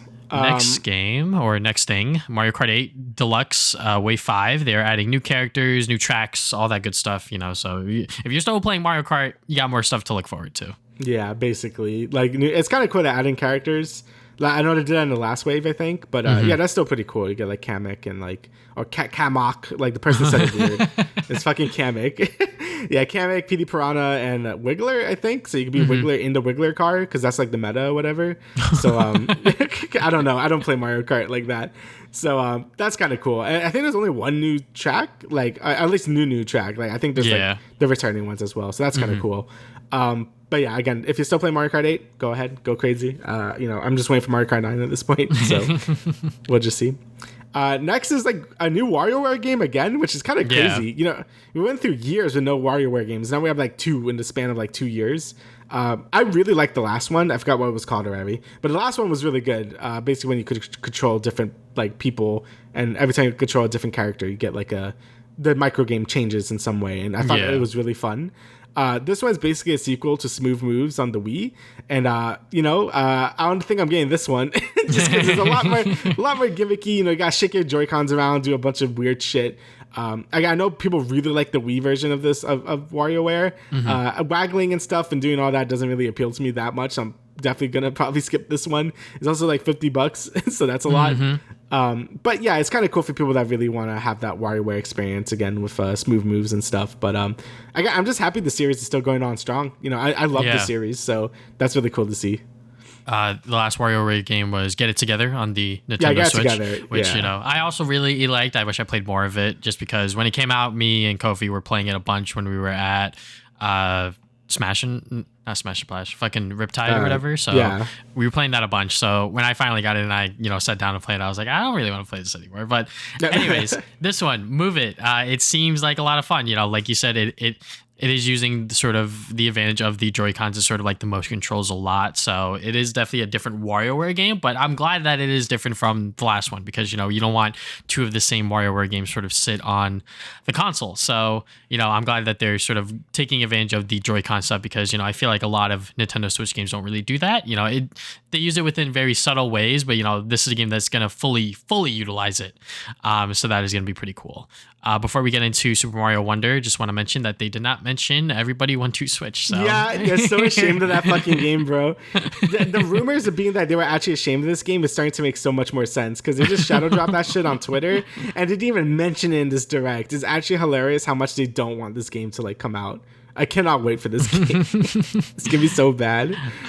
But yeah, now let's talk about Super Mario Brothers Wonder. So this is gonna be, I guess, like the brand new Super Mario 2D series that they're working with, and it looks really good. Not just because of the gameplay, but also just like the art style and sort of like the way Mario looks and everything like that. We were sort of, I want to say spoiled, but we were getting tired of the new Super Mario Brothers look. So I'm glad that they're changing it so slightly and sort of changing certain mechanics of it. Like there's no time limit. There's going to be multiple characters, not just the 4 that you can play as outside of Mario, Luigi, Peach, and a yellow Toad. There is now Daisy, and I believe Yoshi is also playable too. And there was a quick scene where Mario jumped on Yoshi, so I guess that is a interaction that can happen. And there's new mechanics, new things happening. Mario's grinding on rails. There's pipes moving around. He can turn into an elephant. Like there's a whole bunch of stuff here that makes you quote unquote wonder, if you will. So yeah, I mean, I am excited for this game just because it looks like it's doing a lot of different stuff that warrants it to be away from the new Super Mario Brothers series. Yeah, I feel like New Super Mario Brothers really overstayed its welcome after Wii because I think the DS one was actually really great because it was the first one and I just think it did a lot of cool unique stuff. Wii was great because of the 4-player multiplayer. Like that was like a new thing at the time, and it was super fun to play through it, as we have many fond memories of with that game. By then, I feel like it kind of lost its steam. I still think the 3DS one is the weakest one, the one where you just get coins. So it's like whatever. And the Wii U one, it was good, but it's still just like the same thing. Like it didn't really do anything too new or anything. Like new Luigi U was a bit more like interesting, but it's still like just whatever. So having this game come out and be so different, I'm like, I am all for it. Like I think the game just looks fantastic in general. Like the art style looks great. Mario has so many animations now. It's just so weird looking. Like it's like a lot of weird stuff going on with the Wonder Flower, whatever is going on. Like everything's like moving around. Everything's like changing and shit. So yeah, like graphically, I think it looks great. I love the art style it's going for. I think the addition of Daisy and Yoshi as like characters is really cool. Like it finally makes sense to get rid of the other Toad. Like, who cares about the other Toad? Like, just put in like Daisy, right? So that's really cool to see. Obviously, there's going to be new power-ups because there always is. And, like, the elephant power-up is very cursed. But it looks like it's going to be a really unique power-up. Because, usually Mario, like, wears... Like, he has, like, a costume of the animal. He's not the animal. So it's kind of weird. So, but that's cool to see. It's really cool to see them get really weird with this game. And I think it's going to be a really fun time. And it's just such a breath of fresh air after the new Super Mario Brothers games has like dominated the 2D Mario space for like years. So it's good to see like this new take on 2D Mario, and I'm very excited for it. Yeah, it looks really good. It is coming out later this year on October 20th, like you said, the same day as Spider-Man. Same day as Spider-Man 2. So this game's gonna have to wait for a bit before I pick it up. But yeah, I am excited for this game to see exactly how it all plays out, and I'm sure we're gonna see more of it and more explained to us outside of this one initial trailer. If you haven't watched the Game Explain video, which I don't even know if he has a video out about it, but I'm sure he does. Just fucking nitpicking everything and explaining everything as he does. But no shade to him, just trying to make some fun jokes. But yeah, moving on from there, we're going to quickly talk about Sonic Central because it happened as we were recording this. So these were pretty much all of the announcements that I really saw from there. The biggest one was the one that they saved at the end, which was Lego Sonic, and sort of, I guess, like Lego aesthetics are going to be within Sonic Superstars. I'm not exactly sure how that's going to play into it. I'm not sure if that's just like a skin or whatever, but it looks like that they're implementing Lego stuff into the Sonic universe. So yeah, I mean, that's pretty cool. Some people had some theories about like a Lego Sonic game, like fully, and I was like, I don't know if they would just announce that within one of these things, but and I believe it also got leaked that like one of like the pre-order bonuses or something like that was like a Lego, in-game Lego Eggman or something like that. So I was like, oh, okay, so they just kind of like fucked themselves over before this thing happened. But yeah, I mean, it's a Sonic Central. Most of these things don't necessarily have super big announcements, but they gave us an update on Sonic Frontiers. They gave us the birthday celebration. I'm not sure if that was actually like what Update 2 was supposed to be, but that was in there. They reiterated that Sonic Origins Plus is coming out, and then some other things about like the mobile stuff, and obviously Sonic merchandise. One of them being Hypeland. I fucking love Hypeland. I wear a lot of other stuff, and within past episodes on this podcast and just in general, because they make really high quality, not just anime clothing, but just like collabs in general, and their newest one is Sonic, so that's pretty cool. Yeah, I mean, it's kind of just the general stuff. Like, I really Sonic Central stuff has never been like great. It's always just been updates to like existing stuff that's already out. Even the big one where it's like I thought we were gonna show more Frontier stuff like a year ago, then it didn't show anything. I'm like, well, what was the point of all that? So yeah, Sonic Central has always been more just like, yeah, look at the updates we have, and that's about it. And it kind of looks like that's exactly what happened here again. That's why I was like, we should probably just start the podcast because I don't think he's gonna really show much. And yeah, they didn't really show anything. So yeah, again, the updates they showed are cool. I'm more interested to see the final update for Sonic Frontiers when they add the new characters. That's gonna be pretty interesting. Yeah, Sonic Superstars is looking really good, but I'm just gonna wait for the game to come out at this point. So and obviously the merch and stuff, that's cool if you're a big merch guy like Travis with Sonic. But for me, I personally don't really care. I'm excited for Sonic Prime 2 or Sonic Prime Season 2 though. I like Sonic Prime. I thought that was good. So I'm excited to see that. Shadow's supposed to be in more of it now. Yeah. But yeah, if you're very not into all that, then this was kind of a nothing show. But like if you were into that, then you got something out of it. Yep. All right. So now we're going to close the show out with the premiere episode of Secret Invasion. This is the newest project within the MCU. And before it even came out, it started a lot of controversy just because, they're using the whole AI art for the introduction cards, which they've never done for a Disney Plus show, I believe. I'm not exactly sure, but just not like that we know of, yeah. The introduction cards, anyways. Just like that in general. But the fact that they used AI was a little egregious and sort of disgusting. I fucking hate that they did that. Just because, for one thing, like they could have used that art to like maybe like conceptualize it or whatever, and then like hire actual artists to like recreate it in a way. Like I get why they did it, because it was like this idea of like Secret Invasion, like you don't really know who's what, and like with AI technology and everything like that. But at the same time, it's like, you guys are Disney, you guys are Marvel, you guys have millions and billions of dollars. If you guys are using this AI technology, you're sort of setting an example to the rest of Hollywood to be like, hey, like it's okay to use AI stuff. But in reality, it's not, because like you have the money, you have the resources to allocate to hire someone else to make these title cards, to make them animated, to do everything that you want to do with this stuff. But in reality, they just they used AI. Yeah, and I feel like the reasoning was yeah, I was like, oh, it fits the theme though. But I'm like, you could just like hire like abstract artists or something to do it. Like it's not like that hard to do it because it does just kind of look like kind of bad. Like it just like like it just looks cheap and like I've seen this on like YouTube. You know what I mean? Like Yeah. I've seen that it's like just the way it moves and stuff and like it's just so AI art. Like it just feels like kind of bad. And again, like I said, you kind of just hired artists to do exactly what you envisioned this to do, and it probably would have looked a lot better. But not, it just kind of went for the AI art, and it does suck because I think this is the first time that a major company like really used AI art like right in your face like this, like they're not hiding it either. Like, yeah, that this was all AI generated, and it kind of just feels like kind of bad. Yeah. I think AI is a good tool. Like I think everyone always says like it's a good tool for stuff, but using it straight up for like just art, like and just being like, yeah, this is art, which is like, yeah, I don't know, because all of its sources comes from different artists, and then like it's like, oh, is that plagiarism and stuff? It's like a whole ass thing. So yeah, for me, I think AI art has always been like just like. I think it should just be stayed as like just a fun, stupid thing. Like you use if you want to be like, oh, what if this person was doing this and that's funny. But like using it for actual projects is kind of bad. Yeah, I think using it as a tool, like you said, is fine. Like using it to like help you do whatever you need to do, like get your creative juices flowing or whatever. Like I said, like if they used it for like concept art and then took that art and was like, all right, can you like make this like something similar, not exactly like that, but like make it similar, then like that artist went into whatever software and made it themselves, like I think that would have been a lot better. Like for example, like I fucking hate using AI for like anything. Like I don't use it for like my writing because like I don't want to do that, and like that's like a bad thing to do. And I've been using AI to create TikToks for our podcast because like it would take me hours to like go through the whole podcast and like cut clips or whatever. So like I literally just dump it into this program, and I'm gonna credit it properly right now. It's called Opus Clips, and pretty much you sign in with your Google account, you paste in the YouTube link, and then it goes through the entire podcast video, whatever, and then it cuts up clips for you. Now, mind you, it's AI, so like you have to go through the clips to see like what's good and what's not. So I'm still going into Premiere and like editing all of that stuff and whatnot. So I'm not necessarily using AI 100%, but I'm using it to help me create these short form videos. So I'm not sitting there for hours on end trying to like clip stuff and whatnot. So.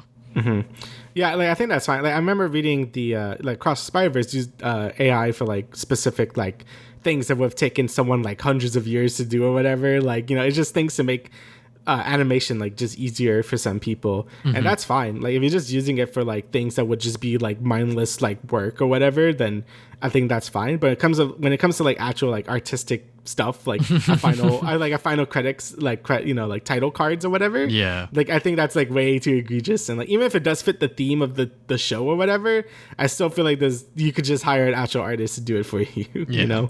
But let's talk about the actual show. So what did you think of the premiere? Because in my opinion, it was kind of bad. I thought it was like really boring, and I actually don't even know what was really going on besides like the basic premise being like they have to stop the rebellion of the people.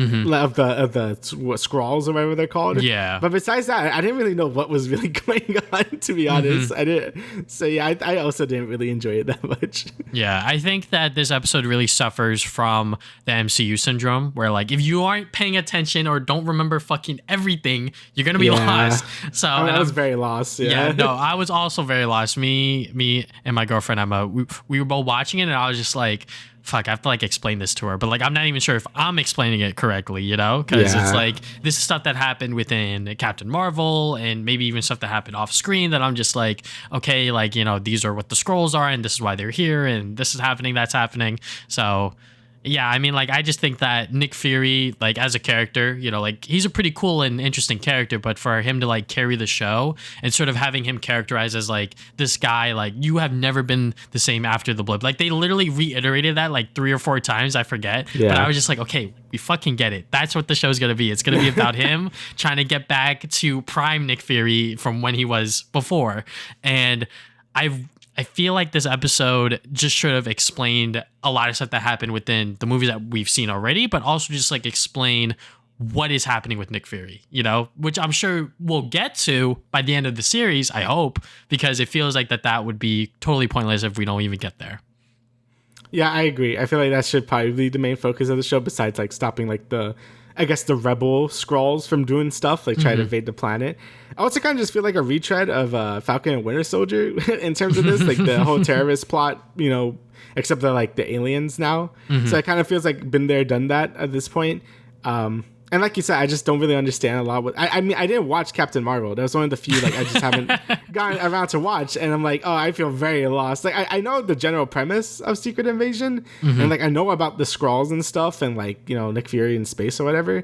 But like a lot of the other characters, I'm like, what is going on? Like I am very lost right now. Yeah, I mean, like Emilia Clarke's character is obviously explained pretty quickly that she is the daughter of Talos, and obviously they lost their mother somewhere off screen. I think I don't remember seeing her die in a movie or a TV show or whatever. So I was just like, okay, I guess that happened, and they're sort of explaining it to us now. But yeah, and like I don't know, it just felt like that this episode was just so.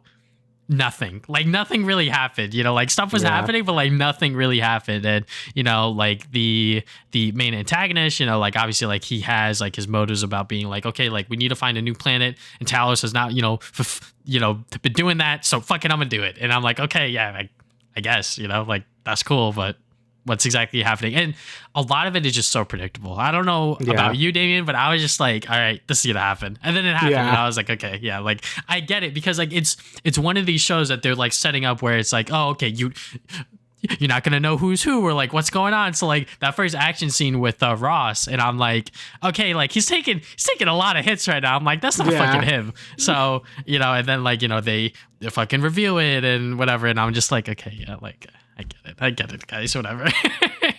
Yeah, I feel like it's using like it's funny because the whole thing's supposed to be like you don't know who anyone is, but then it ends up being like more predictable than it actually is, because they try to play it off as so much like, oh, they're not Among Us or whatever, and then it just ends up being like, yeah, I get it, you know what I mean? So yeah, right now I'm not really feeling it at all. I guess it kind of hurts more that we just got off watching like some of the two best comic book movies, being like Guardians 3 and like Spider-Verse.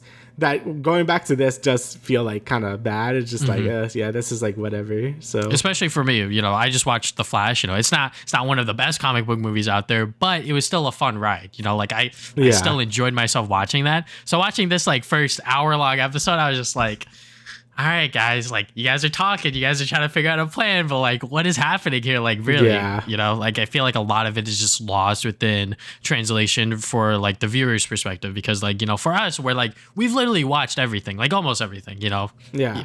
So it's like, if we don't know what the fuck's happening, then how are normal people supposed to know what the hell's happening, Yeah, I really felt like this episode could have done with like a recap, or maybe like Nick Fury explaining like, all right, this is what happened, and then he started like maybe like a 5-minute thing just explaining what's been going on and stuff. But I feel like we didn't get any of that. It just kind of drops you in and you're like, all right, good luck. And again, we've watched almost every single MCU thing, and even I'm still like, what's going on? Because I mean, a lot of the time they're taking characters that are so minor that like is like, of course I'm not gonna remember who some of these people are, because like why would I? Like, so like, and then they bring them back and I'm like, okay, I guess that's cool, but like I don't remember, so with the whole Maria Hill thing, what's it called? I forgot that her name was Maria Hill. I know the actress because of how I Met Your Mother. Cobby Schmolders, I believe that's how you pronounce it. Anyways, I was just like, okay, yeah, like, okay, she's in the show, and I think that there's a quote from her where it's like, I went into so much depth with Maria Hill this series, and then by the end of this episode, she fucking dies. So my theory is that it's a fake out death. It's a fake out death. They're trying to like play with your emotions, and like I recently just watched a video like describing like the Walking Dead and sort of like how that fell from grace, and the amount of fake out deaths and the amount of shit. I was just like, okay, like I remember a lot of this shit when I was watching it, and I forgot that they did like the boomerang sort of like a storyline. But anyways, I watched that video too. It was good. So with the fake out death, I'm like, okay, Maria Hill's dead. She's not actually dead. And I'm sure we're gonna be right by the time next week rolls around. People are gonna be on Twitter like, oh my god, she's alive, and I'm like, okay, that's what the whole show's gonna be. So obviously there's gonna be a lot of like fake out shit, and I feel like for the whole show to be around that because of like how they're setting it up with like the scrolls and like they're able to like turn into like other people. I thought that scene where they were like showing like how they're building their army was kind of cool. Like that's like the one thing that I kind of liked, but even then it was sort of like within the filler or whatever. But them showing like, oh, like we kidnapped this person and then we're gonna have them in this chair and then you're gonna take this person's looks and their mind as well. And I was like, oh, okay, like that's how they're gonna blend in with everyone, and you're not really gonna know who's who and who's what or whatever. So yeah. Yeah, I agree. I thought that part was kind of cool too, just seeing like how they're like living their society in Earth and stuff, and like how they're like immune to like radioactivity, so they're like using these abandoned like nuclear silos in Russia. I'm like, oh, that's kind of cool, and they have like their own little civilization there, and the way they plan things out by kidnapping people and keeping them there while someone else takes their look. I'm like, yeah, that's pretty cool. But again, all the other stuff, I wasn't really following along too well. Like I get the overarching plot, like it's not too hard to understand, but like everything else, I'm like, I don't know who you people are, and like I feel like I'm supposed to remember, but I like kind of don't. So yeah. I don't know, but hopefully it'll get better. We'll see. I'm sure it's only like 6 episodes long. I'm not even gonna look, but yeah, it's probably like 6 episodes long. So we'll see if it gets better. I hope it does, because with the MCU especially, we just came off of Guardians of the Galaxy 3, and then we get this now, and like it's been a while since we've watched a Disney Plus series for Marvel. So for this to be like their triumphant return, where they're like, we're gonna space things out, we're gonna take our time a little bit more to like develop these shows, and this is it. I'm like, all right. Yeah. All right. Yeah. It's kind of a feels bad, man. Yeah. Yeah. So, but yeah, is there anything else you would like to add? No, that's everything. All right. So thank you guys for listening to the Travis and Damian podcast. Once again, we will see you guys 2 weeks from now with another episode. Later.